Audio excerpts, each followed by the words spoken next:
సార్వత్రిక ఎన్నికల సమరంలో మరో దశకు రంగం సిద్ధమైంది. ఇందులో భాగంగా నేడు 11 రాష్ట్రాలు కేంద్రపాలిత ప్రాంతాల్లోని 93 లోక్సభ నియోజకవర్గాల్లో ఎన్నికలు జరగనున్నాయి.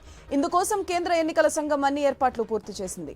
గుజరాత్, కర్ణాటక, బీహార్, మధ్యప్రదేశ్ రాష్ట్రాల్లో ఎన్నికలు ఉండగా 1300 మందికి పైగా అభ్యర్థులు తమ అదృష్టాన్ని పరీక్షించుకోనున్నారు. వారిలో 120 మందికి పైగా మహిళలు ఉన్నారు. కేంద్ర మంత్రులు అమిత్ షా, జ్యోతిరాదిత్య సింధియా, మన్సుఖ్ మాండవియా, పురుషోత్తం రూపాలా, ప్రహ్లాద్ జోషి, ఎస్పీ సింగ్ బఘేల్ ఇదే దశలో బరిలో నిలిచారు.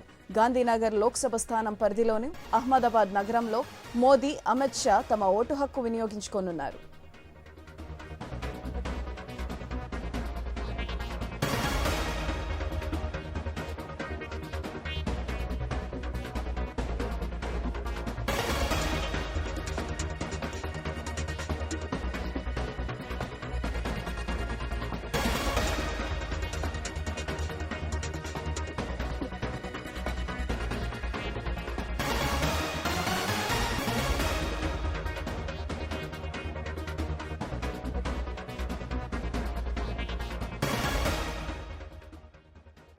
సార్వత్రిక ఎన్నికల సమరంలో మరో దశకు రంగం సిద్ధమైంది.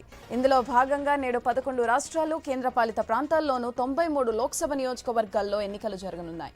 ఇందుకోసం కేంద్ర ఎన్నికల సంఘం అన్ని ఏర్పాట్లు పూర్తి చేసింది.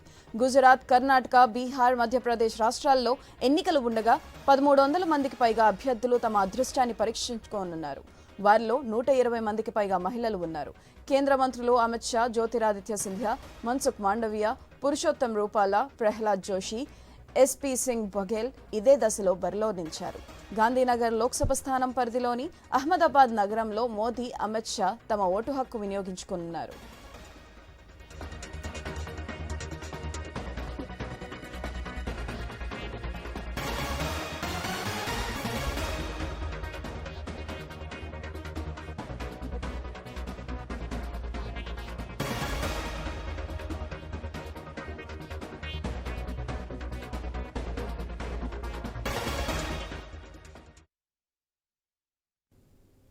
సార్వత్రిక ఎన్నికల సమరంలో మరో దశకు రంగం సిద్ధమైంది. ఇందులో భాగంగా నేడు 11 రాష్ట్రాలు కేంద్రపాలిత ప్రాంతాల్లోని 93 లోక్సభ నియోజకవర్గాల్లో ఎన్నికలు జరగనున్నాయి. ఇందుకోసం కేంద్ర ఎన్నికల సంఘం అన్ని ఏర్పాట్లు పూర్తి చేసింది. గుజరాత్, కర్ణాటక, బీహార్, మధ్యప్రదేశ్ రాష్ట్రాల్లో ఎన్నికలు ఉండగా 1300 మందికి పైగా అభ్యర్థులు తమ అదృష్టాన్ని పరీక్షించుకోనున్నారు.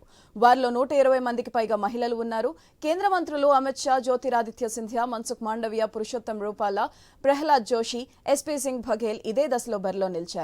గాంధీనగర్ లోక్సభ స్థానం పరిధిలోని అహ్మదాబాద్ నగరంలో మోదీ, అమిత్ షా తమ ఓటు హక్కు వినియోగించుకోనున్నారు.